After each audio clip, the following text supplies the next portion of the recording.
কথায় আছে ঘটি ডোবে না নামে তালপুকুর।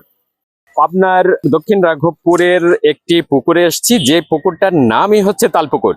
পুকুরটা তাল গাছের সমান গভীর ছিল কিনা জানি না, তবে এটার নাম কেন তালপুকুর, এই পুকুরটার বয়স শুনেছি অনেক বেশি। আমি একজন মানুষ এখানে পেয়েছি, তার সাথে কথা বলবো যে এই পুকুরটার বয়স কেমন হতে পারে, পুকুরের নাম কেন তালপুকুর। আমার নাম আব্দুল রাজ্জাক শেখ।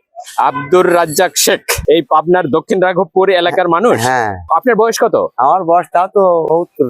70 বছর। হ্যাঁ, আপনি এই যে দক্ষিণ রাঘবপুর পাবনার এই পুকুরটা কতদিন ধরে দেখছেন? আমরা তো ছোটবেলা থেকে এইরকম দেখে আসছি।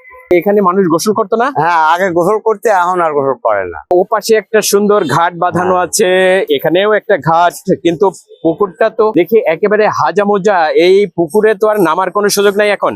না, পানি কি আছে অনেক হ্যাঁ, পুকুরে? এখনো কমপক্ষে 20 হাত 20 হাত গভীর এই পুকুরটা এখনো এখনো আছে। তো এই পুকুরের নাম তাল পুকুর কেন? এই যে আমরা বলতে পারবো না, অনেক আগের থেকে তাল গাছ ছিল পুকুরের চারপাশ দিয়ে। পুকুরের চারদিক দিয়ে তাল গাছ তাল ছিল। গাছ ছিল। তো এই তাল গাছের সমান গভীর ছিল পুকুরটা, এরকম না তো? হ্যাঁ হ্যাঁ, ওই রকমই ছিল। এখন বর্তমান ভরাটা আস্তে আস্তে আস্তে তাও 20 হাতের মতো 20 হাতের গভীর মতো আছে। পানি আছে। আচ্ছা, দক্ষিণ রাঘবপুর থেকে তালপুকুর সম্পর্কে এখানকার 70 বছর বয়স্ক আব্দুর রাজ্জাক শেখ বলছিলেন যে উনি বহুদিন ধরে দেখছেন। তাও এই পুকুরটার বয়স কত হতে পারে? তাও তো 2-250 বছর। 200-250 বছর হতে পারে। হ্যাঁ, কারা তৈরি করেছিল ওই সময়? তারা বড় বড় জমিদাররা ছিল, তারাই মনে হয় হয়তো জমিদার টমিদাররা তৈরি ছিল, ওরাই করেছিল এটি। করছিল।